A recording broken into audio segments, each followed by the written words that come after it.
Boa noite, irmãos. Vamos abrir a palavra de Deus. Você tem sua Bíblia aí com você? Abra em 1 Coríntios, capítulo 15.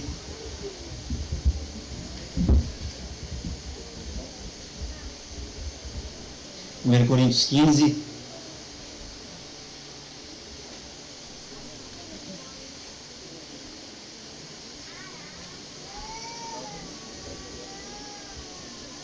Nós vamos ler os versículos 1 a 8. Assim diz a palavra do Senhor.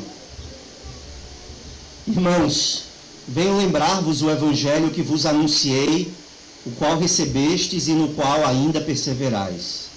Por ele também sois salvos, se retiverdes a palavra, tal como vos-la preguei, a menos que tenhais crido em vão. Antes de tudo vos entreguei o que também recebi, que Cristo morreu pelos nossos pecados, segundo as Escrituras, e que foi sepultado e ressuscitou ao terceiro dia, segundo as Escrituras. E apareceu a Cefas e depois aos 12. Depois foi visto por mais de 500 irmãos de uma só vez, dos quais a maioria sobrevive até agora, porém alguns já dormem.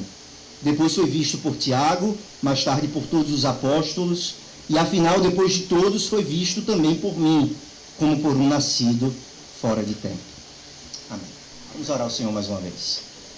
Pai, obrigado, Senhor, por estarmos aqui e podermos passar, Senhor, esses dias em comunhão uns com os outros e em comunhão com o Senhor, ouvindo a Tua palavra e estudando mais sobre as coisas de Deus.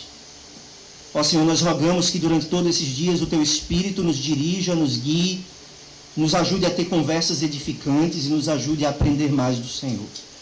Agora, Senhor, quando vamos falar sobre esse mal, Senhor, que tem sido há séculos o liberalismo teológico, nós rogamos que o Senhor nos dê corações submissos à Tua vontade, desejosos de aprender a Tua verdade, Senhor, e estar prontos a confrontar o erro e a rejeitá-lo.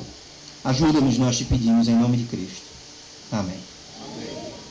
Meus irmãos, o que nós vamos fazer nessa noite não é uma exposição do texto que nós acabamos de ler, mas esse é um texto importante para o assunto, e mais para frente a gente vai ficar mais claro por quê. O tema dessa nossa palestra de hoje é liberalismo de ontem e de hoje. Liberalismo de ontem e de hoje. Talvez você nunca tenha ouvido a palavra liberalismo teológico, a expressão liberalismo teológico, mas certamente você já foi confrontado com algumas ideias liberais. Talvez você conheça alguns amigos que dizem alguma coisa do tipo: eu sou cristão, mas eu não me preocupo com doutrina, eu me preocupo em ter um relacionamento com Jesus. Doutrina não é importante, o importante é ter um relacionamento pessoal com Jesus. A fé cristã é sobre essa experiência com Deus e não sobre doutrina, e não sobre as verdades teológicas. Ou talvez você tenha ouvido alguém dizer assim: não, o cristianismo é sobre como eu vivo, como eu obedeço os mandamentos, como eu faço aquilo que Deus ordena, é sobre amar o próximo, fazer o bem às pessoas. Doutrina divide, doutrina atrapalha, doutrina cria barreiras, o importante é amar o próximo. Isso é o verdadeiro cristianismo. Bem, se você já ouviu alguma dessas ideias, isso significa que você já foi confrontado, já se deparou com uma forma de liberalismo. O liberalismo não é um movimento novo, né? É um movimento teológico que tem pelo menos 200 anos. Ele surge com o próprio iluminismo e as ideias modernas que foram transformando o mundo por toda a parte. Mas ele ganhou muita força no final do século XIX, né, nos anos 1800, e no início do século XX, no início dos anos 1900. E foi em 1923, quase 100 anos atrás, que a obra que explodiu o liberalismo, por assim dizer, foi publicada. Em 1923, o pastor e teólogo presbiteriano John Machen publicou o livro que eu acho que está sendo vendido ali no café, Cristianismo e Liberalismo. Machen era um professor de seminário, ele era um pastor na Igreja Presbiteriana dos Estados Unidos, e ele ficou indignado com o progresso das ideias liberais dentro da sua própria denominação. E chegou um ponto em que Machen disse, aqui não dá para seguir mais em frente. E esse ponto foi quando as igrejas estavam sendo obrigadas a ofertar para uma agência missionária, a agência missionária da Igreja Presbiteriana dos Estados Unidos. O problema é que aquela agência estava mandando missionários pelo mundo, não para pregar o Evangelho de Cristo, não para anunciar a salvação do pecado, não para anunciar aquilo que Cristo fez por nós, mas estavam indo pelo mundo para civilizar as pessoas, educar, ensinar boas ideias políticas, acabar com a fome, a pobreza, a miséria. E Machen disse, olha, a gente não vai dar dinheiro para isso, porque as pessoas, a pretexto de pregarem o Evangelho, estão, na verdade, fazendo outra coisa. E quando ele se recusou a continuar ofertando e liderou um movimento que fundou uma agência missionária independente, ele foi, então, expulso da sua denominação. A coragem de Machen é um exemplo para nós, e eu sei que muitos de vocês não têm nem a idade, nem a formação que Machen tinha como um professor de seminário, mas vocês vão chegar lá um dia, se Deus permitir, vocês vão ser presbíteros de igreja, vocês vão ser pais de família, alguns de vocês vão ser pastores, alguns de vocês vão ter filhos e vão ensinar os seus filhos no caminho do Senhor, e por isso a coragem de Machen deve nos inspirar a ficar firmes pela verdade e a manter a nossa convicção cristã a despeito de toda a pressão do mundo para que a gente faça algo diferente, para que a gente abrace um outro evangelho. Então esse é o propósito da nossa palestra agora à noite, é mostrar o que é o liberalismo teológico, como Machen corajosamente respondeu ao liberalismo na sua própria época, quais foram as ideias liberais que ele identificou e que nós precisamos estar alertas para identificar também, e qual é a importância desse assunto para a nossa vida prática hoje. Então, irmãos, a primeira pergunta que nós queremos responder é: o que é o liberalismo teológico? Há muitas formas de responder a essa pergunta. A mais comum é aquela que foca em mostrar as 5 doutrinas fundamentais da fé cristã que os liberais negavam. Os liberais negavam a doutrina da inerrância bíblica, a doutrina de que a Bíblia, como nós a temos hoje, é preservada por Deus de erros, e é sim a palavra de Deus. Os liberais negavam o nascimento virginal de Cristo. Eles negavam que Cristo tenha nascido de uma virgem. Eles negavam a doutrina da substituição penal, a doutrina de que Cristo morreu como um substituto, levando sobre si a pena e o castigo dos nossos pecados. Os liberais negavam a ressurreição corporal, a ressurreição do próprio Cristo. Eles diziam que Cristo não ressuscitou corporalmente, verdadeiramente, mas que ele ressuscitou no coração dos discípulos. Mas nunca houve uma ressurreição literal, corporal de Cristo. Muitos liberais negavam totalmente a ideia dos milagres e tentavam explicar a narrativa bíblica dos milagres com explicações naturalistas de fenômenos naturais. Essa é uma forma típica e muito comum de você resumir o liberalismo, a negação desses 5 fundamentos: a inerrância, o nascimento virginal, a substituição penal, a ressurreição corporal e os milagres. A questão é que Machen observou que nem todos os liberais negavam esses 5 pontos, e nem todos os liberais, e havia liberais que negavam muito mais do que esses 5 pontos. E Machen observou que havia algumas coisas em comum entre essas doutrinas.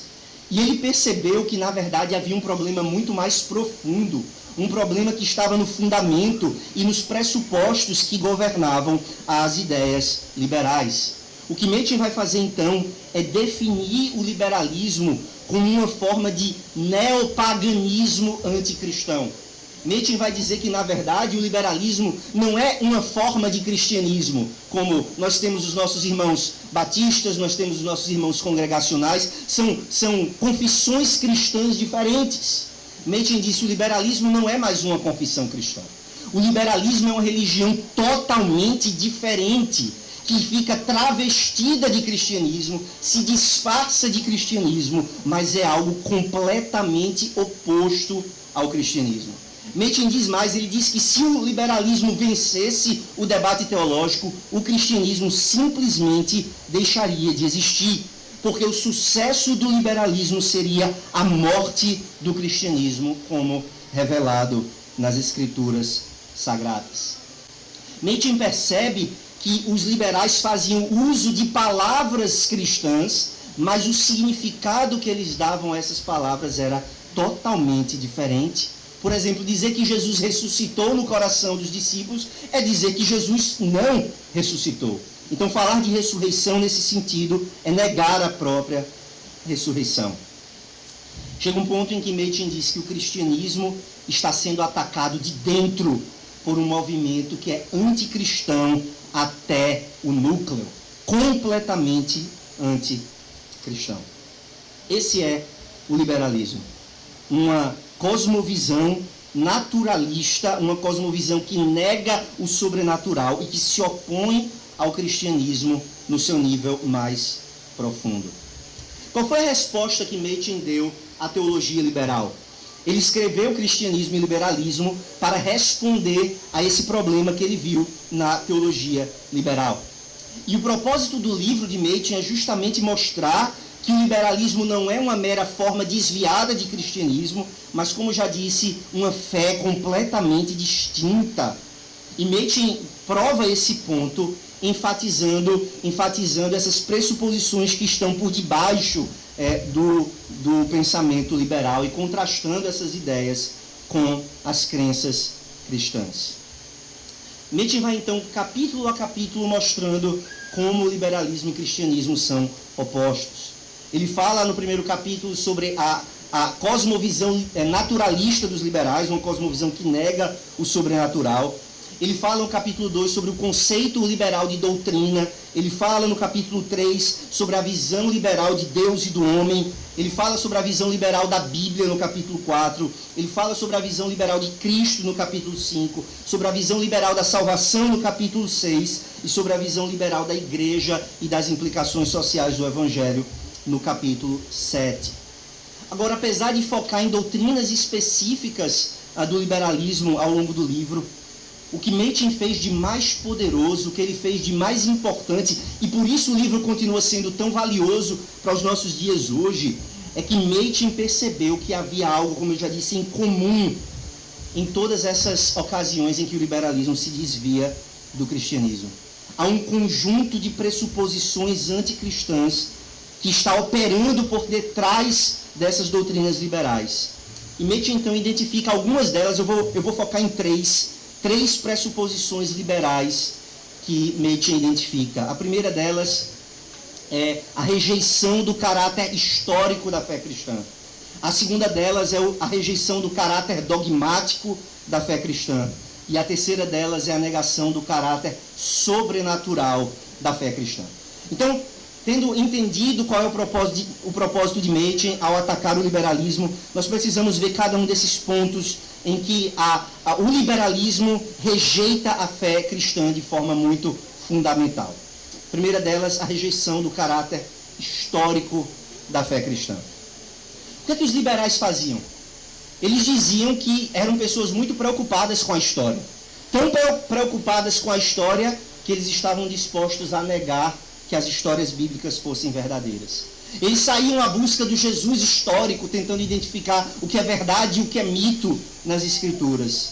E no fim das contas, o que eles diziam é: não importa o que é verdade, não importa o que é história, não importa o que é mito. O que importa é essa experiência com Jesus. O que importa é esse conhecimento sobrenatural de Jesus. O que importa é esse encontro pessoal, íntimo com Jesus, que independe de qualquer doutrina e de qualquer verdade, de qualquer fato histórico. Ainda que Jesus nunca tivesse existido, alguns deles dizem, a sua mensagem continuaria sendo importante. Ainda que Jesus fosse um personagem fictício, como o Homem-Aranha, ou como qualquer outro personagem das fábulas, ainda assim a sua mensagem seria importante. O liberalismo se mostra indiferente à historicidade dos eventos bíblicos. Ele se mostra indiferente à verdade das narrativas históricas que a Bíblia nos apresenta. O que Machen diz quanto a isso? Por que essa rejeição da historicidade é tão problemática para nós, irmãos? Porque nós acabamos de ler em 1 Coríntios capítulo 15. O apóstolo Paulo gasta um capítulo inteiro dessa carta para dizer algo muito simples, mas muito fundamental. Se não há uma ressurreição histórica de Jesus Cristo, se a ressurreição corporal não aconteceu como um evento histórico, a nossa fé é vã. Tudo que nós cremos e tudo que nós fazemos não tem sentido, não tem valor. E Paulo chega ao ponto de dizer: nós somos os mais infelizes e os mais miseráveis de todos os homens. Pense bem, irmãos, nós estamos separando 5 dias de um feriado em que o mundo sai para curtir, para se divertir, para festejar, para se deleitar nos prazeres. Por que nós fazemos isso? Porque nós cremos que Cristo de fato ressuscitou. E tudo que ele disse é verdade. E tudo que ele fez tem valor eterno, significância eterna. Mas se não há uma ressurreição histórica, se não há uma verdade histórica de que Cristo ressuscitou dentre os mortos, nós estamos perdendo tempo. Nós deveríamos estar fazendo qualquer outra coisa. Nietzsche então insiste que o cristianismo é sem sentido se ele não for fundamentado na história. O cristianismo começa com boas notícias. E essas notícias não seriam boas se não fossem verdadeiras, se não fossem reais. Não haveria nenhuma boa notícia para compartilhar e nenhuma boa notícia para crer. Nietzsche conclui esse tópico dizendo que um evangelho independente da história é uma contradição de termos. Boa notícia sem notícia não faz sentido. E esse é o primeiro problema fundamental do liberalismo. Esse desprezo pela verdade histórica do que a Bíblia ensina. O segundo ponto importante em que o liberalismo se mostra uma religião totalmente oposta ao cristianismo é a sua rejeição do caráter dogmático da fé cristã, do caráter proposicional da fé cristã. O que é que eu quero dizer quando eu digo que o cristianismo é uma religião dogmática e proposicional?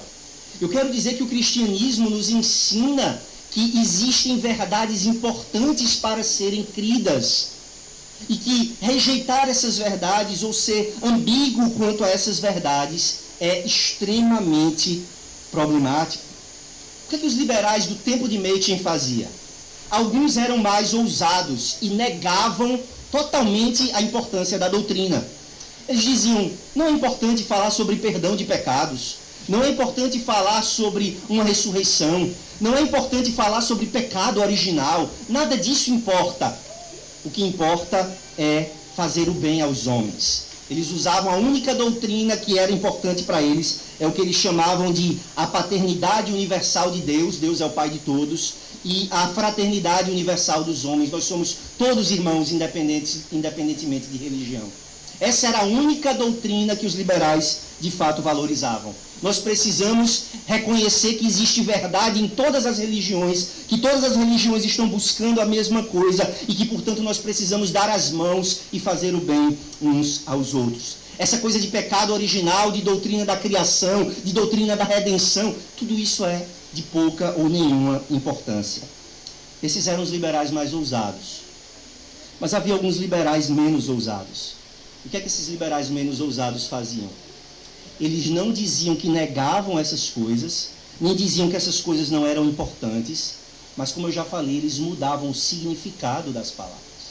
Então, em vez de dizer que o pecado original é a corrupção da nossa natureza resultante do pecado de Adão, eles iam dizer que o pecado nada mais é do que fazer o mal ao próximo. Não é a transgressão da lei de Deus, mas é quebrar essa fraternidade universal. Quando eles falavam de salvação, eles não estavam falando de vida eterna no corpo e na alma com Deus, na glória do mundo vindouro. Mas para eles salvação nada mais é do que civilizar o mundo, fazer do mundo um lugar melhor para os homens viverem. 2 tipos de liberais: os que negam abertamente os dogmas e os que equivocam, os que usam duplo sentido, os que cruzam os dedos quando dizem que creem naquilo que a Bíblia ensina, os que juram falsamente dizendo que concordam com a doutrina da igreja, mas na prática discordam dela. O que Machen fala sobre isso? Como é que Machen responde ao problema liberal de não dar valor, de desprezar o caráter dogmático da fé cristã. Meithen nos lembra que a fé cristã envolve um conhecimento intelectual. A fé cristã depende de conhecer certas verdades, não apenas os fatos históricos, mas o significado teológico desses fatos históricos. E mais uma vez, 1 Coríntios capítulo 15 é importante. Paulo diz: eu entreguei a vocês, eu anunciei a vocês aquilo que eu recebi, que Cristo morreu. Meithen diz: isso é história, que Cristo morreu pelos nossos pecados. Isso é dogma. E as duas coisas são essenciais para a fé cristã. Sem a verdade histórica de que Cristo morreu, o significado teológico é irrelevante. Mas o significado teológico nos explica porque a morte de Cristo é singular, é diferente da morte de todos os homens, de todos os outros líderes religiosos que já morreram. Ele morreu como um sacrifício pelos nossos pecados. Não apenas a história é importante, mas o significado teológico dessa história é absolutamente necessário à fé cristã. Sem essas duas coisas juntas, o cristianismo não fica de pé. Mas há um outro ponto em que os liberais tinham uma teologia problemática e Meithen se levanta para questionar isso. Os liberais não apenas questionavam as palavras usadas na Bíblia, como pecado, salvação e assim por diante. Eles também desprezavam e zombavam da elaboração teológica dos credos e das confissões. Eles desprezavam o passado, Meithen diz. Eles advogavam que a teologia produzida pela igreja era irrelevante. E Meithen diz que isso é absurdo, porque o Espírito Santo tem trabalhado na igreja e conduzido a igreja a produzir uma reflexão teológica que é útil. Quando nós recitamos o credo, quando nós professamos a nossa fé no credo, nós estamos nos juntando aos nossos irmãos do passado que pensaram cuidadosamente sobre a revelação bíblica, que meditaram em como expressar essa revelação bíblica da melhor forma, e agora essa fé é a nossa fé também. Quando nós desprezamos as confissões e os catecismos da igreja, nós desprezamos a obra do Espírito Santo que tem agido na igreja e através da igreja. Meithen observa uma coisa interessante, ele diz: essa indiferença liberal não produz heróis da fé. Você já pensou o que Policarpo teria feito se fosse irrelevante, se doutrina fosse irrelevante? Preso pelos romanos, capturado, ameaçado de morte, pediram a ele que fizesse uma única coisa, que jurasse pelo nome de César e dissesse: César é Senhor. A resposta de Policarpo, que muitos de nós conhecemos, foi: por 80 anos eu tenho servido a Jesus Cristo e o meu Senhor nunca me fez mal nenhum. Como eu faria tamanha agressão ao meu Senhor? Policarpo nunca teria dito isso se doutrina fosse indiferente, se doutrina fosse irrelevante. Meithen diz: indiferença sobre a doutrina não produz heróis da fé, não produz coragem, não produz ousadia, não produz essa veemência que é necessária para nós proclamarmos o Evangelho às pessoas à nossa volta. Meithen também diz que há um comportamento desonesto quando os liberais tomavam seus votos diante da igreja. Jurar crer nessas coisas, jurar que vão ensinar essas coisas de dedo cruzado. Meithen diz: isso é o comportamento mais desprezível que tem, porque até mesmo os não cristãos são capazes de jurar e cumprir um juramento. Mas ministros da nossa igreja, ele diz, em 1923, ministros da nossa igreja fazem juramentos com um comportamento desonesto. E nisso está o germe, a semente do liberalismo, o desprezo pela doutrina. Rejeição do caráter histórico da fé, rejeição do caráter dogmático da fé. O terceiro ponto que Meithen ataca com força é a rejeição do caráter sobrenatural da fé cristã. O liberalismo procede de uma cosmovisão antissobrenatural. E essa é a sua essência. Essa é a sua essência. Tudo o que o liberalismo produz procede, flui dessa fonte amarga, envenenada, que é a descrença, a incredulidade na ação sobrenatural de Deus.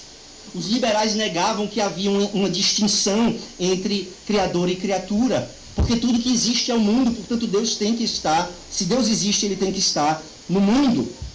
Rejeitavam o pecado original, afirmavam a bondade inata dos homens, negavam a inspiração e inerrância bíblica. Tudo isso eles faziam por causa de uma convicção: Deus não age sobrenaturalmente.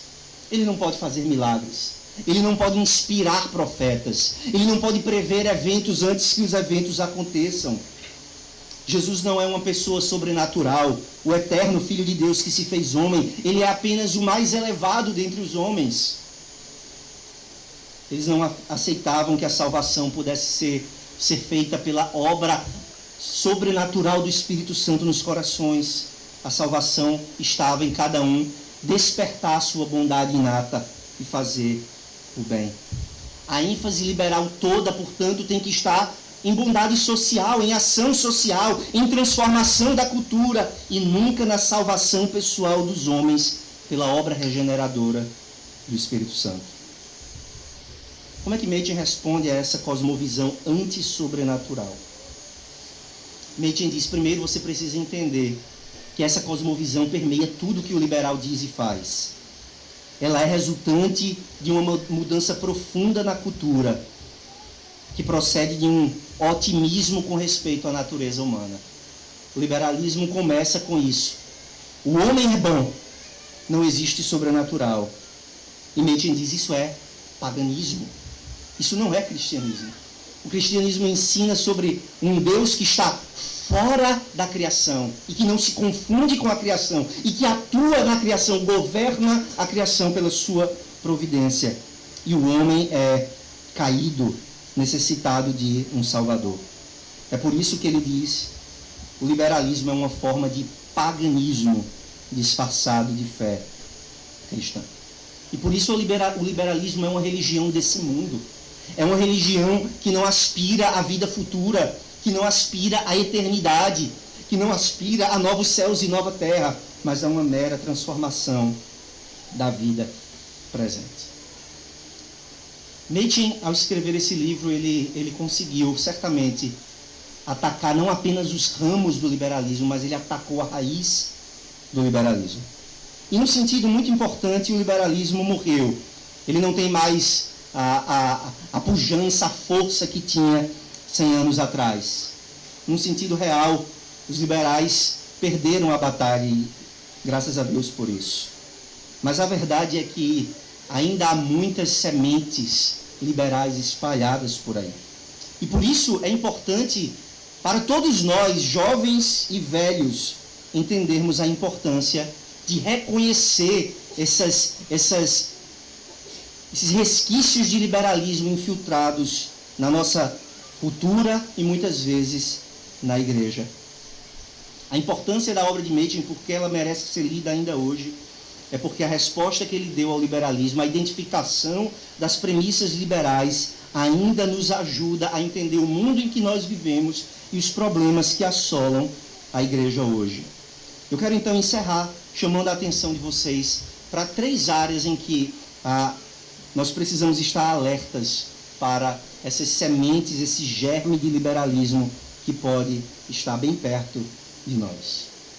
A primeira delas, irmãos, é a importância de nós continuarmos afirmando a historicidade de tudo aquilo que a Bíblia narra como histórico. Nem tudo que a Bíblia narra é histórico, há parábolas, há poesia, mas em tudo aquilo que a Bíblia clama como histórico, nós precisamos afirmar a historicidade das narrativas bíblicas. Infelizmente, irmãos, nós vivemos em dias em que se tornou lugar comum minimizar a importância de certos eventos que a Bíblia narra como históricos.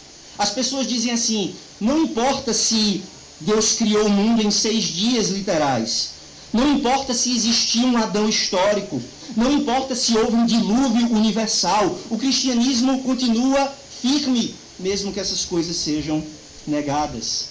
Isso parece muito bonito, né? Parece que a pessoa está dizendo assim, eu vou crer em Cristo e vou crer na mensagem do Evangelho, mesmo que essas coisas não sejam verdadeiras. Mas isso é uma aparência de piedade que, na verdade, nega a Deus o seu poder. Quando Deus nos revela como Ele criou o mundo, quando Ele nos revela os eventos históricos que cercam o dilúvio, quando Deus nos fala sobre a criação de um homem literal, um homem pelo qual foi feita toda a raça humana, esses assuntos são imprescindíveis para a nossa fé e para a fé das futuras gerações. Nietzsche teve a coragem de dizer que o cristianismo fica de pé ou cai de acordo com a verdade histórica e factual dos eventos narrados na Bíblia. Nós precisamos da mesma coragem. A nossa confiança nas Escrituras, a nossa confiança no poder de Deus, a nossa confiança naquilo que é revelado, fica de pé ou cai se Deus é quem Ele diz que é. E Ele disse através dos profetas, eu sou aquele que fala antes de acontecer. Que coisa terrível é quando nós abrimos um comentário e o autor do comentário diz assim, esse é um evento, essa é uma profecia que foi narrada após o evento. O profeta é um mentiroso, ele disse que Deus falou algo antes de acontecer, mas na verdade ele falou depois. Irmãos, que coisa absurda alguém que estuda as Escrituras dizer uma coisa dessa natureza. A historicidade da cruz e da ressurreição, a historicidade de toda a narrativa bíblica é essencial. Sem essa historicidade, a mensagem do Evangelho perde o sentido. Nós precisamos manter a nossa fé corajosa e firme na historicidade das narrativas bíblicas. Em segundo lugar, irmãos, nós precisamos valorizar clareza e precisão na doutrina. Nós precisamos valorizar clareza e precisão na doutrina. Qual é a moda do nosso tempo? A moda do nosso tempo é o minimalismo teológico. Eu creio em Deus, eu creio que Jesus salva do pecado, eu creio no Espírito Santo, e tá bom, eu não preciso saber mais nada. Nossos pais não pensavam assim. Nossos pais gastaram tempo refletindo sobre o que a Bíblia ensina sobre as Escrituras, o que a Bíblia ensina sobre Deus, o que a Bíblia ensina sobre a criação, a providência, os decretos, o pacto, a obra de Cristo, as suas duas naturezas, a união das duas naturezas numa só pessoa. Irmãos, nós temos uma rica herança teológica de homens que entenderam que Deus nos deu essa rica palavra para nós refletirmos sobre ela e para nós sermos claros em confessar aquilo que nós cremos sobre ela. Não faz sentido pegar toda essa rica herança, jogar no lixo e dizer, tudo que importa é dizer que Jesus te ama e que Ele tem um plano maravilhoso para a tua vida. Não. Nós precisamos valorizar a clareza e a precisão. Vocês jovens, não se contentem com uma fé superficial, não se contentem com um conhecimento vago, raso, vazio das doutrinas cristãs. Leia a palavra de Deus, estude, medite na palavra do Senhor. Também leia os catecismos da nossa igreja, que enfatizam verdades importantes sobre o que a Bíblia ensina. Leiam a nossa confissão de fé, confiram as referências bíblicas que estão ali, vejam quanta riqueza teológica Deus separou para nós. E tudo isso Ele nos deu para nos preparar, para nos edificar, para nos tornar perfeitos e perfeitamente habilitados para toda boa obra.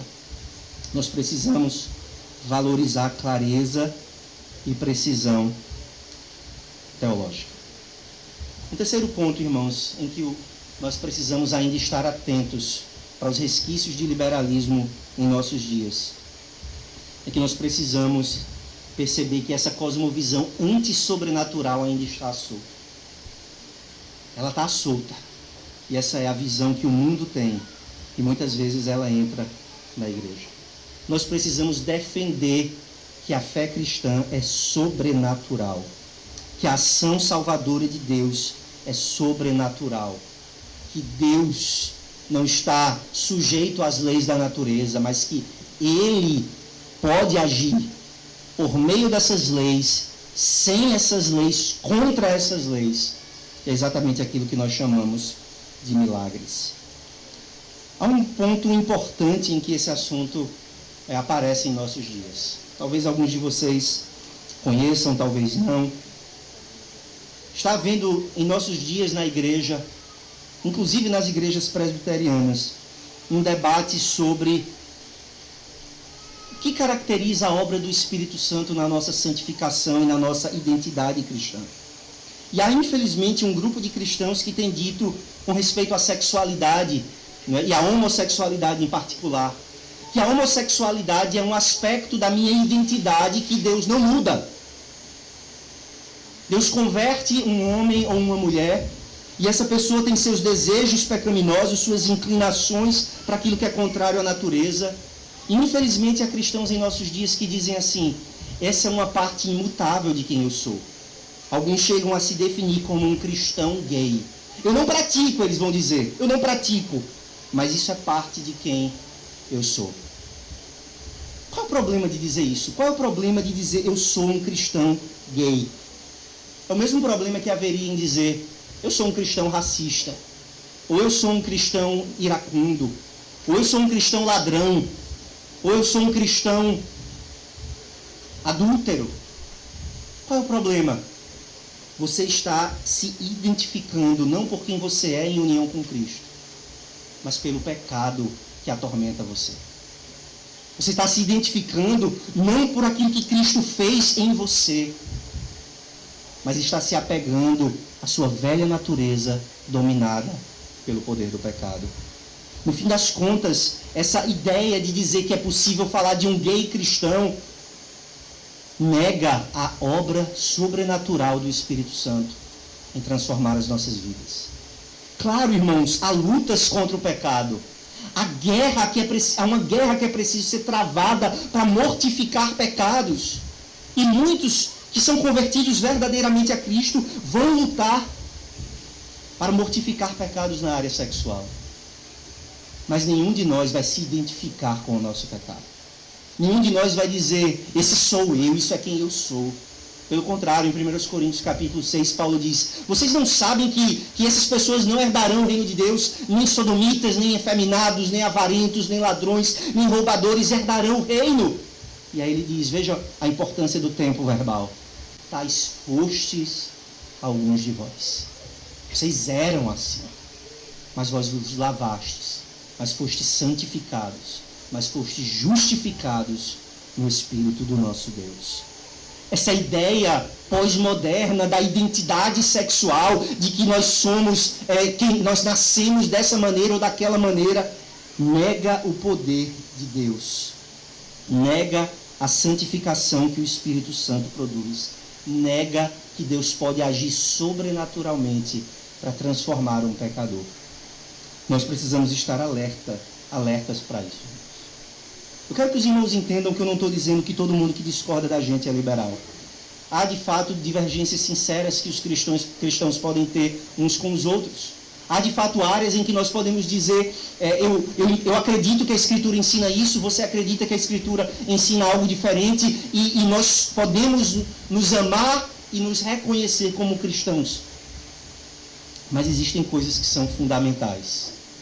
E existe um espírito anticristão governando algumas ideias que estão querendo entrar na igreja. E nós precisamos, como Machen, ter a coragem de nos levantar e dizer não apenas que isso está errado, mas dizer que isso é uma negação do poder de Deus. Isso é uma negação daquilo que a Bíblia ensina sobre quem Deus é e como Ele age na salvação dos pecadores. Que Deus nos ajude, irmãos, então, a entendermos o que é o liberalismo, o que ele foi 100 anos atrás, quais são as suas implicações para os nossos dias, e acima de tudo, que nós possamos entender como a nossa fé é melhor e mais gloriosa. O liberalismo é uma fé sem esperança. O liberalismo coloca a fé no lugar errado, coloca a fé na bondade dos homens. Nós colocamos a nossa fé num Deus que diz assim, de quem se diz assim, bem sei que tudo podes, e nenhum dos teus planos pode ser frustrado. Nós cremos num Deus que que anuncia antes de acontecer e que faz acontecer. Nós cremos num Deus que criou todas as coisas do nada, no espaço de 6 dias, e tudo muito bom. Nós cremos num Deus que nos tirou das trevas, que falou pelo Espírito Santo aos nossos corações e que nos trouxe para a luz.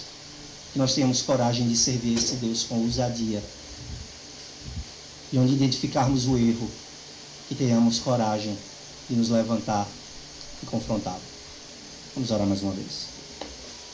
Obrigado, Senhor, por Tua palavra que nos ensina tantas coisas gloriosas sobre quem Tu és e o que o Senhor tem feito por nós. Não nos permita, Senhor, nos contentar com o conhecimento raso da Tua palavra. Não nos permita ser enganados pelo espírito da nossa época. Não nos permita ser enganados por uma visão de mundo que nega o poder do Senhor. Ao contrário, ó Deus, nos dá um espírito de ousadia, de amor e de moderação. Nos dá um espírito que confia na Tua palavra, mesmo quando o mundo e a sabedoria deste século a despreza, a chama de louca. Nos ajuda, Senhor, a amar a Tua palavra, a meditar nela, a confiar no Senhor e a andar nos Teus caminhos em todo o tempo. Em nome de Jesus. Amém.